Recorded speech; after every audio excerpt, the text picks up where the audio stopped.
So dito check natin mga boss yung ano na to, dalawang horn. So check natin kung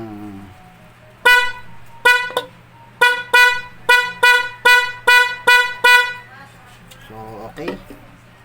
So sunod mga boss to, tanggalin natin to.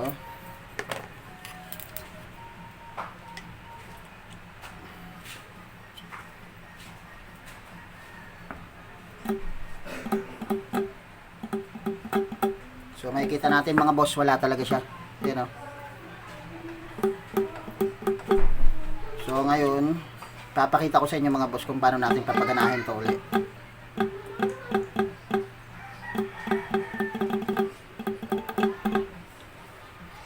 So yan, ito yung defective mga boss. Bali yung defective nya is yung ano,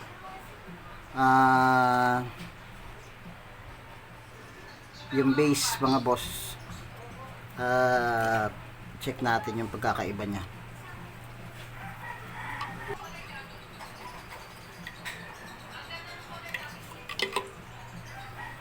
So ito, walang ano, walang nakalagay mga boss.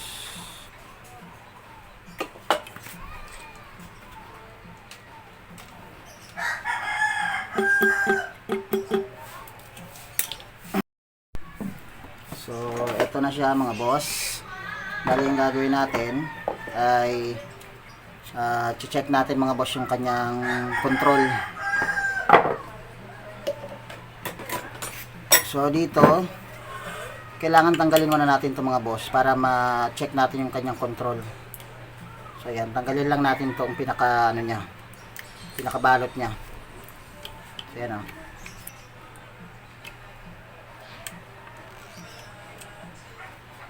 So ayan, tanggalan natin, tapos expose natin yung pinaka-tornilyo nya mga boss.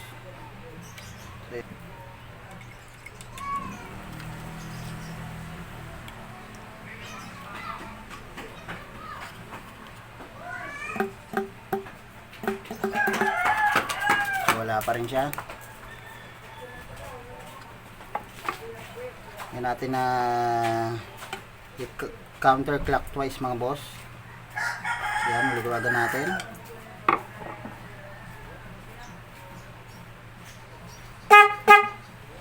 So yan, gumana na siya.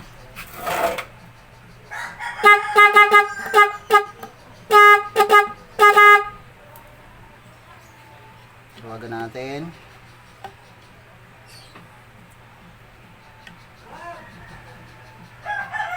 Tapos balik uli natin mga boss.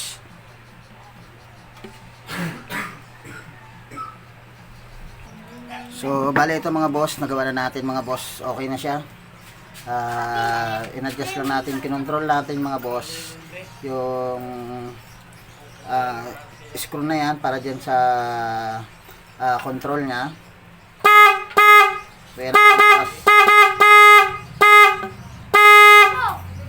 So ito naman mga boss yung isa. So yan.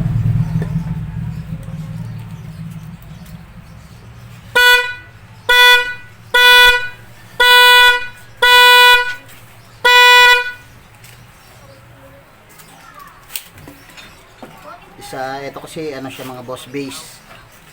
Kaya iba yung tunog niya.